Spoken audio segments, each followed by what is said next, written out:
Okay મિત્રો, તો આજે છે આપણે લેબોરેટરી આસિસ્ટન્ટનો વિડીયો લઈને આવેલા છે. હવે જે છે ભણાવી તો દીધું છે, પ્રિપરેશન ઓફ આલ્કીન પણ એનું રિવાઇઝ કરી નાખીએ. પછી એના પછી જે હાઇડ્રોજન સાથેની રિએક્શન છે, હાઇડ્રોજન હેલાઇડ સાથે રિએક્શન છે, ઓઝોનોલિસિસ છે, ઓક્સિડેશન છે, એ બધું આપણે એક બે વિડીયોમાં કવર કરી દઈશું કેમ કે બહુ લાંબો સમય થઈ ગયો છે. અને એકચ્યુઅલીમાં આ ચેપ્ટર પતી જવું જોઈતું હતું પણ પૂરું થયું નથી. સો રિવાઇઝ કરી નાખીએ અને ટોપિક લગાવીશું આપણે પ્રિપરેશન ઓફ આલ્કીન.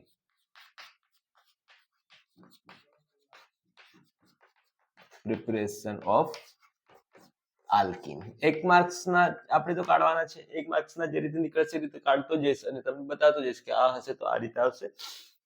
આ રીતે આપણે ક્લિયર કરતા જઈશું. ટોપિક ઉઠાવ્યો છે સિલેબસમાં છે એ પ્રમાણે એનસીઈઆરટી માંથી 11th સાયન્સમાં આવે છે આ વસ્તુ. બરાબર, થોડું ડિટેલમાં જોવું હોય તો પછી તમારે રેફરન્સ બુક તમારે લેવી પડે. હવે જે છે અહીંયા તમે જોશો કે પહેલું પ્રિપરેશન છે તો કે ફ્રોમ આલ્કાઇન.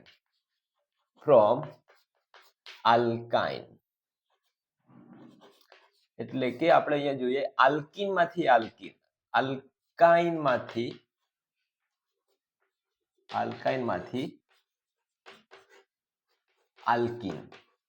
ઓકે, એટલે કે આલ્કાઇન એટલે શું? Triple bond. આલ્કીન એટલે ઇન એટલે ડબલ બોન્ડ. તો ટ્રિપલ બોન્ડ માંથી ડબલ બોન્ડ બનાવવાના છે ફ્રોમ આલ્કાઇન. તો પહેલી જે રિએક્શન કરીશું ફ્રોમ આલ્કાઇન જે છે એમાં પહેલું આવશે તમારું કે અહીંયા યુઝ કરીશું તો કે આપણને આલ્કાઇન તો જોઈશે જ.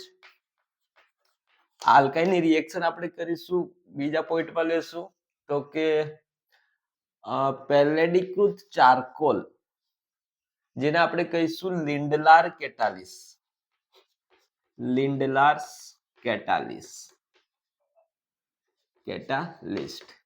હવે લિન્ડલાર કેટાલિસ્ટ કેવી રીતે બનાવવામાં આવે છે તો કે આ છે પેલેડાઇઝ ચારકોલ. કેવો છે? પેલેડીકૃત ચારકોલ. પેલેડાઇઝ્ડ ચારકોલ.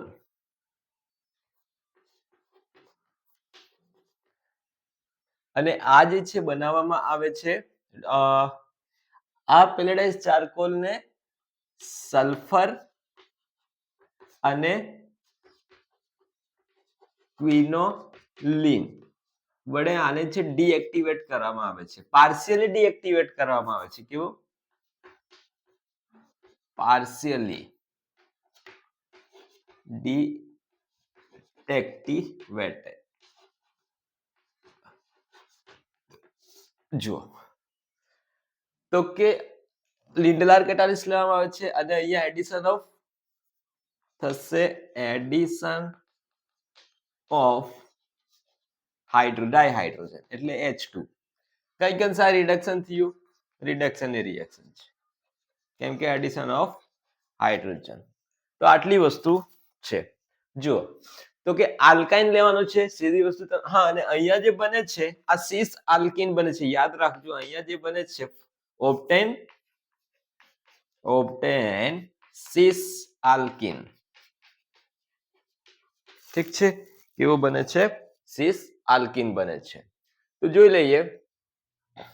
ઓકે, પહેલા તો આલ્કાઇન લેવાનું છે, R C triple bond C R લઈએ. બરાબર. આ આલ્કાઇનની રિએક્શન મારે કરવાની છે કોની સાથે? હાઇડ્રોજન સાથે. હાઇડ્રોજન સાથે રિએક્શન કરીશ અને મને જે છે અહીંયા મળે છે તો કે લેવાનું છે મારે લિન્ડલાર કેટાલિસ. શું લેવાનું છે? લિન્ડલાર કેટાલિસ. વોટ ઇઝ અ લિન્ડલાર કેટાલિસ એમ પૂછે તો તમારે શું ખબર પડે તો કે અહીંયા જે છે પેલેડાઇઝ ચારકોલ કે જેને સલ્ફર અને ક્વિનોલિન વડે પાર્શિયલી ડીએક્ટિવેટ કરવામાં આવે છે. એટલે કે પેલેડીકૃત ચારકોલ જેને સલ્ફર અને ક્વિનોલિન વડે નિષ્ક્રિય કરવામાં આવે છે. ઠીક છે, તો અહીંયા જે છે પેલેડાઇઝ ચારકોલ, આ છે આપણો લિન્ડલાર કેટાલિસ. યાદ રાખજો 1 માર્ક્સ માટે. ઓકે, તો અહીંયા આપણે લેવું પડશે પેલેડિયમ અને કાર્બન. બરાબર છે. તો અહીંયા બનશે તમારો આલ્કીન બનવાનો છે. 1 2 3 4. હા, તો ટ્રિપલ બોન્ડ માંથી ડબલ બોન્ડ બનશે અને અહીંયા બને છે સિસ. તો અહીંયા આર, અહીંયા આર અને અહીંયા H, અહીંયા H. આ હાઇડ્રોજન તમારા અહીંયા જશે. સિસ ને ટ્રાન્સ ની એક વસ્તુ તમને સમજાવી દઉં. કે સિસ નો મતલબ શું થશે તો કે કાર્બન પાસેના કાર્બન પાસે જો સેમ ગ્રુપ પાસે હોય કેવા સેમ ગ્રુપ પાસે હોય તો એને આપણે કહીશું સિસ અને એક બીજો આવશે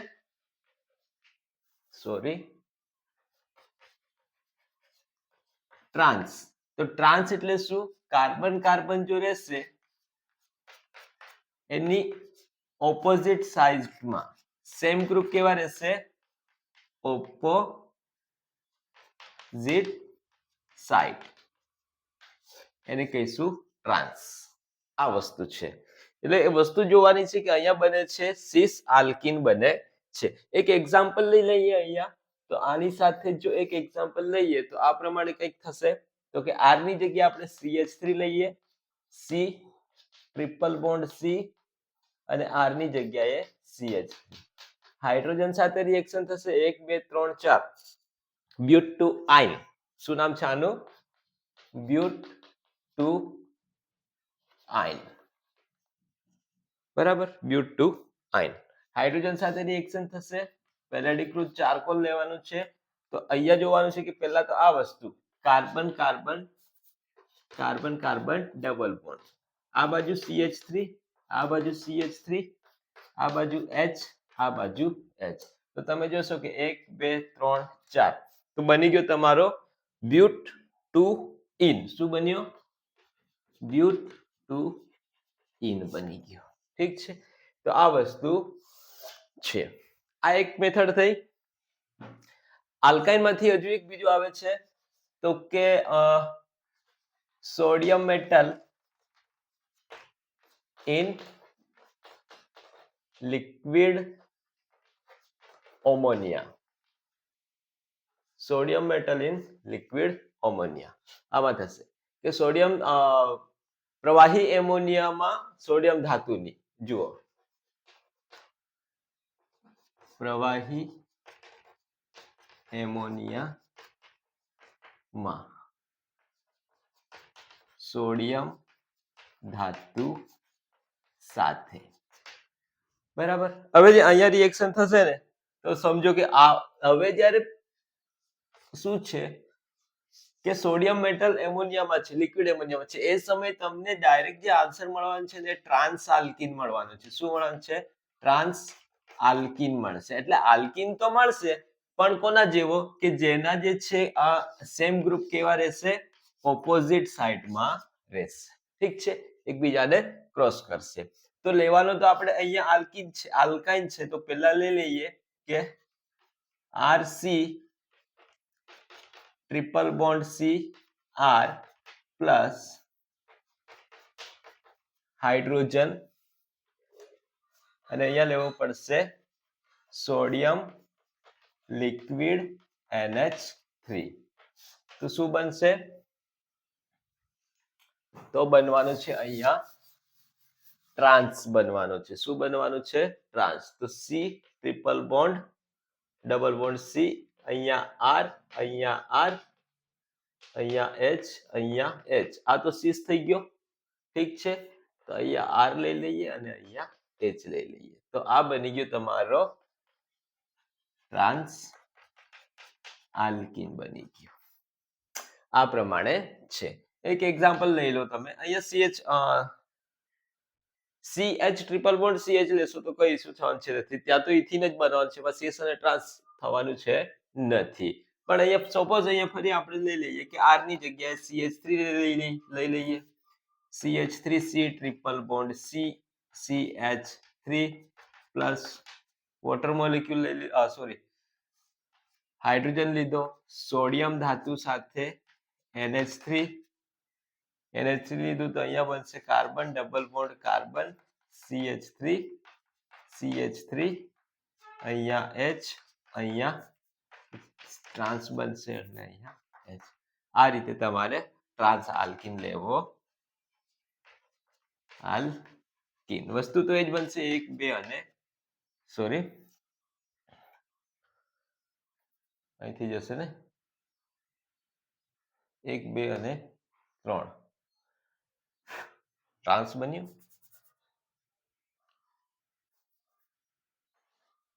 CH3H 1 2 અને 3 બનશે. ઠીક છે, 1 2 અને 3 બનશે. 4 બનશે ને, 1 2 3 અને 4 બનશે. ઓકે, બ્યુટુઇન પણ ટ્રાન્સ બને છે. તો કહેવાનો મતલબ એમ છે કે જો તમે લીડલાર કેટાલિસ લેશો તો આલ્કીન તો બનશે, પણ કેવો રહેશે? તો કે એ બનશે તમારો સીસ બનશે. કેવો બનશે? સીસ. સીસ એટલે પાસ પાસે. જો લિક્વિડ એમોનિયા સાથે સોડિયમ મેટલ હશે તો એ જે આલ્કીન બનશે એ તમારો બનશે ટ્રાન્સ આલ્કીન બનશે. એટલી વસ્તુ અહીંયા ધ્યાન રાખવાની છે. હવે એક બીજી વસ્તુ શોર્ટકટ, એક ત્રીજી મેથડ પણ અહીંયા લઈ લઈએ, પણ ચોથી મેથડ આપણે અલગથી કરી લઈશું. અહીંયા જુઓ તો કે ફ્રોમ આલ્કાઇલ હેલાઇડ. શેનામાંથી? આલ્કાઇલ હેલાઇડ માંથી. આલ્કાઇલ હેલાઇડ એટલે આપણો RX.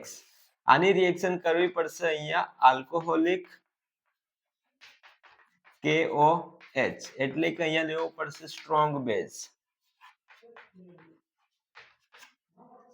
ઠીક છે, સ્ટ્રોંગ બેઝ. હવે આલ્કાઇલ હેલાઇડની આલ્કોહોલિક KOH સાથે રિએક્શન કરીશ તો અહીંયા જે બને છે એ તમારો આલ્કીન બનવાનો છે. ઠીક છે, તો કે એક જનરલ રિએક્શન લઈ લઈએ આપણે. જનરલ રિએક્શનમાં આપણે લઈએ તો કે CH3 આ પ્રમાણે લઈએ, CH2H CH2X પ્લસ અહીંયા લેવું પડશે મારે આલ્કોહોલિક KOH. અહીંથી આ રિમૂવ થશે, અહીંથી આ રિમૂવ. આ આલ્ફા છે અને આ છે બીટા. બરાબર, આલ્ફા છે અને બીટા છે. તો અહીંયા જે છે આ તો રિમૂવ, આ રિમૂવ થશે તો CH2 ડબલ બોન્ડ CH2. આ રીતે આલ્કીન તો બન્યો, આલ્કીન તો બન્યો. સાથે શું છૂટું પડી જશે? આલ્કીન છૂટો પડશે અને સાથે છૂટો પડી જશે તમારો HX છૂટો પડે છે. ઓકે, HX છૂટો પડે છે તો ક્યાંક અંશે તમારો અહીંયા છૂટો પડશે HX KOH પણ છે. તો અહીંયા છૂટો પડશે તમારો વોટર મોલેક્યુલ H2O. આ ગયો અને અહીંયા તમારો જશે તમારો KX. તમે લઈ શકો. બરાબર છે, આ વસ્તુ તમારે અહીંયા થઈ જશે. બીજી વસ્તુ, હા, અહીંયા જે છે આલ્ફા કાર્બન પરથી હેલોજન, બીટા કાર્બન પરથી હાઇડ્રોજન, એટલે આને કહીશું beta elimination reaction. Beta elimination reaction. બીજી વસ્તુ તો કે હેલોજન પણ દૂર થાય છે અને હાઇડ્રોજન પણ દૂર થાય છે, એટલે આને કહીશું બીજી આ રિએક્શન નામ થશે ડી હાઇડ્રો હેલોજિનેશન પણ કહીશું. ઓકે, હવે મેઇન વસ્તુ છે આની રિએક્ટિવિટીનો ઓર્ડર. કોણ રિએક્શન ઝડપી આપશે? તો રિએક્શન ઝડપી આપશે તો હેલોજન જે છે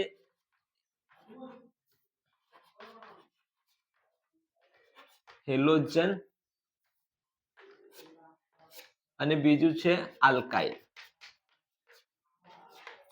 તો હેલોજનમાં જે છે રેટ ઓફ રિએક્શન કોણ ઝડપી કરશે? શું કહું છું? રેટ ઓફ રિએક્શન કોણ ઝડપી આપશે? તો કે હેલોજનની દ્રષ્ટિએ પૂછે ને તો આયોડિન સૌથી ઝડપી આપશે, બ્રોમિન, પછી ક્લોરીન, પછી ફ્લોરિન. આ એનો ઓર્ડર થશે. કે સાઇઝ જેટલી વધારે રહેશે તેમ ઇઝીલી ડોનેટ કરી દેશે અને ઝડપથી રિએક્શન થઈ જે બીજા સાથે બોન્ડ ઇઝીલી બનાવી લેશે, ટૂંકમાં કહેવાનો મતલબ. અને આલ્કાઇલમાં તો કે ટર્સરી સૌથી ઝડપી, સેકન્ડરી, પછી પ્રાઇમરી. એટલે કંઈક ને કંઈક અંશે અહીંયા કાર્બોકેટાઇન જનરેટ થતો હશે. ઠીક છે, તો આટલી વસ્તુ છે. એક તો લિન્ડલાર કેટાલિસ લેશો તો સિસ, એમોનિયા સાથે રિએક્શન કરશો તો ટ્રાન્સ, અને આલ્કાઇલ હેલાઇડમાંથી બનાવશો તો બીટા એલિમિનેશન રિએક્શન થાય છે અને ડિહાઇડ્રો હેલોજિનેશન, કેમ કે હેલોજન પર રિમૂવ થાય છે અને હાઇડ્રોજન પર રિમૂવ થાય છે. બીજી વસ્તુ તમે જોશો અહીંયા તો કે હા અહીંયા આલ્કોહોલિક કેવો જ લેવો પડે છે આલ્કાઇલ હેલાઇડમાં. અને બીજી વસ્તુ તો કે જો હેલોજન અને આલ્કાઇલ બંનેની દ્રષ્ટિમાં અહીંયા જો તમને પૂછે કે કોનો રેટ ઓફ રિએક્શન કોણ વધારે આપી શકે, પ્રક્રિયાનો વેગ, પ્રતિક્રિયાત્મકતાનો ક્રમ કોણ ઝડપી આપશે, તો આયોડિન, બ્રોમિન અને ક્લોરીન અને ફ્લોરિન આ ઓર્ડર થશે. અને આલ્કાઇલના કેસમાં પૂછે તો તૃતીયક, દ્વિતીયક અને પ્રાથમિક, ટર્શરી, સેકન્ડરી અને પ્રાઇમરી, આટલી વસ્તુ છે. ઠીક છે. હવે જે છે હજુ આની પછીના બે છે એ પણ આપણે લઈ લઈએ, પૂરું જ કરી દઈએ. ઠીક છે, સ્ક્રીનશોટ લેવો તો લઈ લો, કેમ કે આ 1 માર્ક્સ લિન્ડાર કેટાલિસ 1 માર્ક્સ થશે, સિસ અને ટ્રાન્સ 1 માર્ક્સ થશે. આટલી વસ્તુ છે. તમારે આ યાદ રાખવાનું છે, આ છે કે લિન્ડલાર કેટાલિસ છે કે આલ્કોહોલિક કેઓચ છે, રિએજન્ટના હિસાબે થવાનું છે. ઠીક છે, ઓકે, તો ઇરેઝ કરી દઈએ.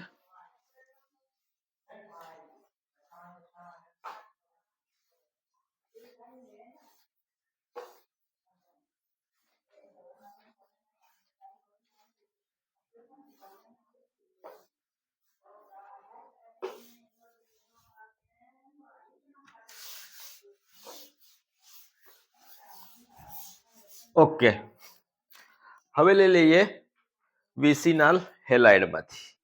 ઠીક છે, ફ્રોમ વિસિનાલ હેલાઇડ. વિસિનાલ ડાયહેલાઇડ કહીશું, આલ્કાઇલ ડાયહેલાઇડ, એનું નામ બીજું એક પણ થઈ શકે, આલ્કાઇલ ડાયહેલાઇડ. હવે બીજી એક વસ્તુ સમજાવી દઉં, વિસિનાલ અને બીજું આવે છે જેમિનાલ. કયું?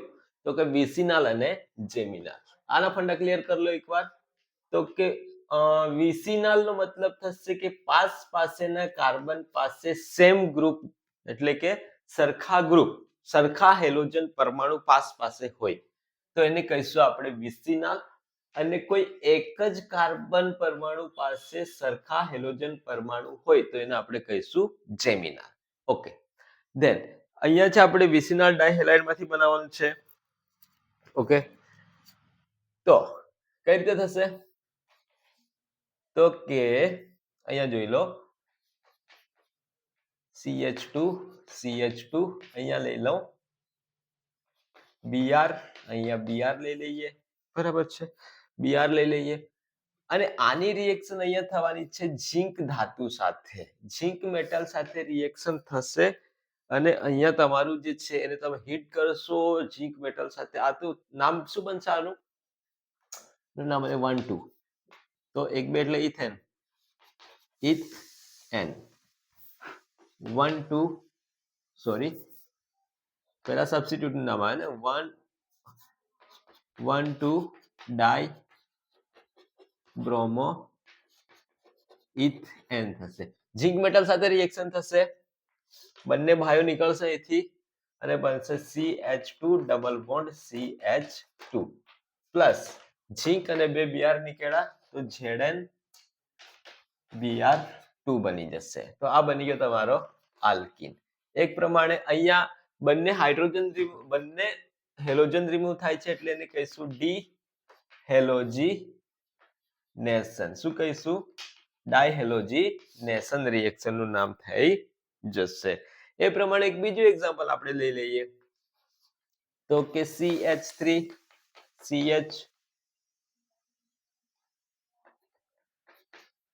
Bromine CH2 bromine zinc metal સાથે રિએક્શન કરાવી દઈએ અને બની જશે અહીંયા શું બનશે? તો કે અહીંથી રિમૂવ થશે CH3 CH double bond CH2 plus Zn Br2. તો આ બની ગયો આપણો પ્રોપીન. એક બીજું પણ છે, આનું મિકેનિઝમ મેં તમને કરાવી છે, ઠીક છે, આની મિકેનિઝમ આપણે જોઈ છે. તો એની મિકેનિઝમ જોઈ છે, પરંતુ અહીંયા જે છે સાથે સાથે છે એટલે લઈ લઈએ. તો કે હવે છે ફ્રોમ આલ્કોહોલ, આલ્કોહોલમાંથી. ઓકે, આલ્કોહોલમાંથી બનાવવાનું છે તો અહીંયા મને જરૂર પડશે ROH એટલે આલ્કોહોલ, R તમારો આલ્કાઇલ આલ્કોહોલ. બીજું મને જોઈશે કોન્સન્ટ્રેટ H2SO4, H2SO4. ચાલો બનાવી દઈએ. અહીંયા જશે તમારો CH2H, CH2OH, ઇથેનોલ થઈ ગયો, ઇથેનોલ થઈ ગયો. એની રિએક્શન કરવાની છે મારે કોન્સન્ટ્રેટ H2SO4. આની સાથે જો રિએક્શન થશે, સલ્ફ્યુરિક એસિડ સાથે રિએક્શન થશે તો આ થશે આલ્ફા અને આ થશે બીટા. તો અહીંથી રિમૂવ થશે તમારો હાઇડ્રોજન અને બીટા પરથી થશે હાઇડ્રોજન અને આલ્ફા પરથી હાઇડ્રોક્સી ગ્રુપ થશે. તો અહીંયા બનશે તમારો CH2 આલ્કીન બની ગયો, આલ્કીન બની ગયો, સાથે HOH H2O તમારો રિમૂવ થશે. હવે આલ્ફા કાર્બન પરથી જે છે તમારો બીટા કાર્બન પરથી હાઇડ્રોજન રિમૂવ થાય છે એટલે આ રિએક્શનને તમે કહી શકો બીટા એલિમિનેશન. ઠીક છે, શું કહીશું? Beta elimination. બીજું તો કે અહીંથી વોટર મોલેક્યુલ નીકળે છે એટલે એને કહીશું ડિહાઇડ્રેશન, ડિહાઇડ્રેશન. નિર્જળીકરણ, શું કહીશું? નિર્જળીકરણ. તો આટલી વસ્તુ છે પ્રિપરેશન ઓફ આલ્કીનની. ઇઝી છે. પેલું એક લિન્ડલાર કેટાલિસ્ટ, એક એમોનિયા વાળું સિસ ટ્રાન્સ બનશે, એક આલ્કોહોલિક KOH બનશે, એક આલ્કોહોલિક KH લેવો પડશે. ઠીક છે, અને વિસિનલમાં ઝિંક મેટલ સાથે રિએક્શન કરવાની છે. આલ્કોહોલમાંથી કોન્સન્ટ્રેટ H2SO પર લેવાનું છે, વોટર મોલેક્યુલ નીકળશે, બીટા એલિમિનેશન થશે, વોટર મોલેક્યુલ નીકળે છે એટલે એને કહેવાય ડિહાઇડ્રેશન. જેમ કે આપણે ઉનાળામાં રખડતા હોય અને ખબર કે ડિહાઇડ્રેશન થઈ જશે, લીંબુનું પાણી પીવો, પાણી વધારે પીવો. ઠીક છે, આવું કહેતા હોય તો મતલબ શું કે આપણા શરીરમાંથી પાણી ઓછું થવા લાગે છે એટલે ડિહાઇડ્રેશન થાય છે, લોકોને ચક્કર આવી શકે છે, આવી જાય છે. ઠીક છે, તો સેમ વસ્તુ એ જ વસ્તુ છે કે અહીંયા વોટર મોલેક્યુલ રિમૂવ થાય છે એટલે આને આપણે કહીશું ડિહાઇડ્રેશન. બરાબર, તો અહીંયા સુધી રાખીએ અને નેક્સ્ટ લેક્ચર ફટાફટ પતાવી દેશું, કેમ કે ઘણા વિદ્યાર્થીઓ કહે છે કે સર એક્ઝામ ક્યારે? એક્ઝામ તો લઈ લેશે, કેમ કે ફોર્મ ભરાયા છે એટલે લેવાથી છૂટકો છે નથી, પણ સરકાર પર ડિપેન્ડ કરે છે એ વસ્તુ, આપણે કહી શકીએ નહીં, પણ આપણે આપણી રીતે તૈયારી કરતા રહીશું. જેટલું પણ સિલેબસ બાકી છે હવે હું ફટાફટ કવર કરાવી દઈશ. ઠીક છે, ઓકે.